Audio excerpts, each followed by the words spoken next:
We are kicking fall off, giving you guys a Fall Friday tutorial every Friday from now leading up until Halloween. Hey guys, welcome back to another tutorial.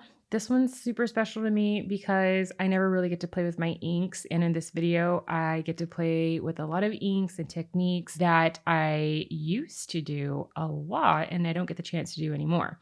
Starting out, I'm going to base coat my cup with vinyl. Instead of paint, I'm going to be using a white vinyl. And the reason I'm going to do that is because I want the inks to kind of float and slip around versus if it was paint, it would soak and absorb and stain the paint. And we'll see what kind of patterns we can make with our inks. First things first, we're going to size up the cup. This is a 30-ounce hog. It has a taper. So I'm going to not really pay so much attention to the seam because it will be covered up with lots of inks and stuff like that. But I do want to make sure that I don't have a lot of excess vinyl because it will look bumpy and it's going to look a little funny if there's a huge seam or if there's any bumps from where it kind of overlaps. I'm going to carefully place this down and I'm going to squeegee him all around the cup. And then I will use my blade to roughly slice that seam right there. And I do plan on painting the base and the tip of this a solid color. So I'll just go ahead and I'll rip the seams on the bottom as well and on the top. The three colors that I'm using is going to be Blue Monday, Lil Susie, and Boom Boom. And you can see me here, I put it in a little medicine cup. I'm not going to drop it on there because I don't want my ink to run. So I'm just going to drop it in a little medicine cup and then I'm going to dip my paintbrush in there and then pounce in sections. I'm going to break it up. I'm not going to do the entire cup and then come back. I'm just kind of, pink will go here, purple will go there, and then I'll take my turn, with each color. And I'll try to blend it so that it kind of like blends together more towards the end. But right now I'm just kind of getting the three base colors down first. Taking one of my big billowy fluffy brushes that I stole from one of my kids. My little professional brush here. I love this brush so much. It's super fat and super big and you've seen it in a few of my videos. I like it because it's tapered, but it's nice and thick and it will let me pounce on there. So it's good for pouncing your ink and it's good for making leopard spots. It's really good for adding texture. I just really love this brush so much. I'm not sure of the technical name for this brush, but I want to say it's like a filbert or something. Don't come for me. I'm not a painter. But I want to say that this is a very popular style brush, and I think it's a must-have for your brush collection. And then the more I pounce, as you can see, I'm not really cleaning my brush, so all the colors are starting to look the same a little bit. I'm not really using different sponges. I'm just using the same makeup brush, and I can see that I'm starting to see, similar color blending. It's gonna have like the same vibe, and it's not so broken up by color. But I lean into it, and we're going to see what happens. I'm just going to trust the process and I'm going to use a thicker bristle brush, a stiffer bristle brush, like a boar bristle brush, to really give me some more texture. And then to add more texture on top of that, I'll be giving it a light spritz of some alcohol. Now I am holding this very far away from like the tumbler from where I actually spray the bottle. I'm talking like mist. And this is the effect. It's so sensitive.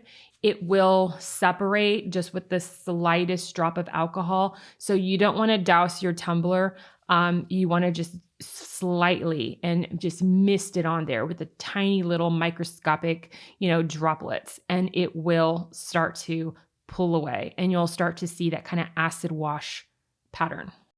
Once I have all my acid wash pattern kind of to my liking, I will gently and precisely put my gold down. Now, the gold is a very powdery, pigmented sort of consistency. It's not like the inks. It is a solution with gold metallic powder mixed into it. So that powder is going to want to go wherever your veins of your ink are, and it's going to want to attach to that. It's not going to want to stay together. It's not like a gold paint. It's more of a floating pigment.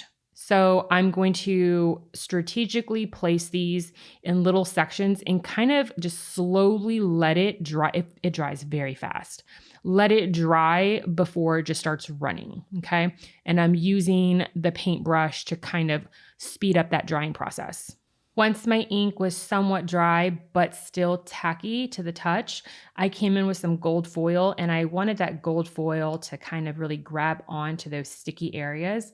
The ink will take a bit to kind of fully dry and fully cure, but with this technique, I knew that the gold foil would bond to those sections of the cup that were not fully dry. But I wanted the gold to just be a very subtle detail of the cup. I didn't want it to take over or just to be too much gold.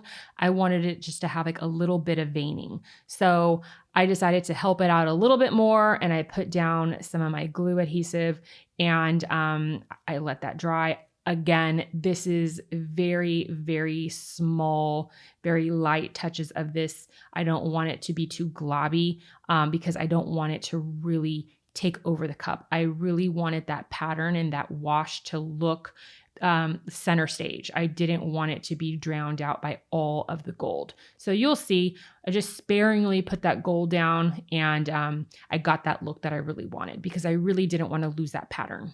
And then I came in to finish off the trim here. I'm painting it black with my blindfolded.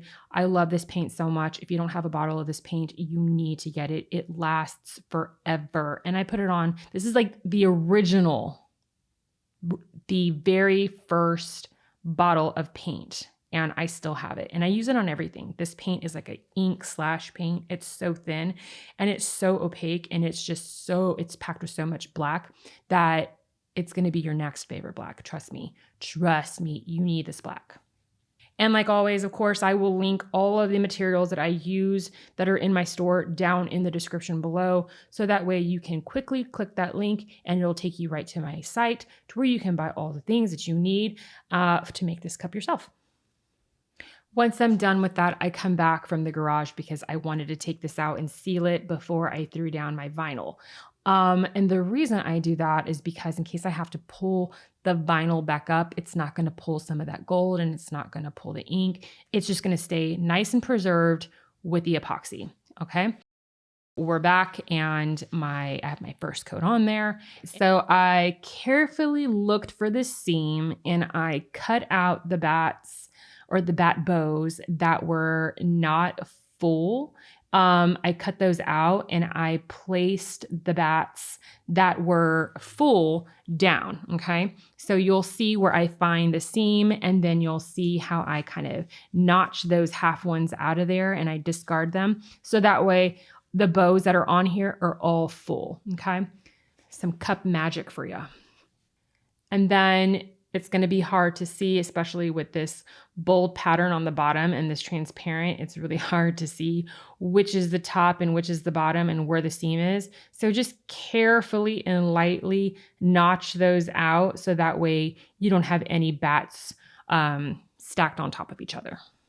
All right, and that is a wrap. Press that down so you don't have any micro air pockets, and then give it a nice little look. And I would say she is done and ready for her second coat of epoxy. We're back, and now that we're done with our second coat of epoxy, I'm going to stripe this out because I like a nice clean edge. Okay, I like a nice border for my cups. Fun fact, I used to struggle with this striping so bad. I don't know what I was doing, but now it's like I can do them in my sleep and they're straight. But for the longest time, I could not put striping down straight to save my life. And there you have it. We have our Coquette Gothic bow, bat bow, oh my gosh, lacy bat Gothic bow, whatever you want to call it. It is fabulous. It's adorable. And I'm really liking the way it goes right up against this pattern. It's very subtle. If you enjoyed this video, please give it a like. Give me some comments, questions. I'm here for you. Let me know what you think. Let me know what else you want to see me make this season. It's Fall Friday, and I have a bunch of Halloween videos and ideas that I want to throw out there. But if there is something that you want to see, shoot me a message. Until then, have a fabulous week. Hope you enjoyed it. Bye.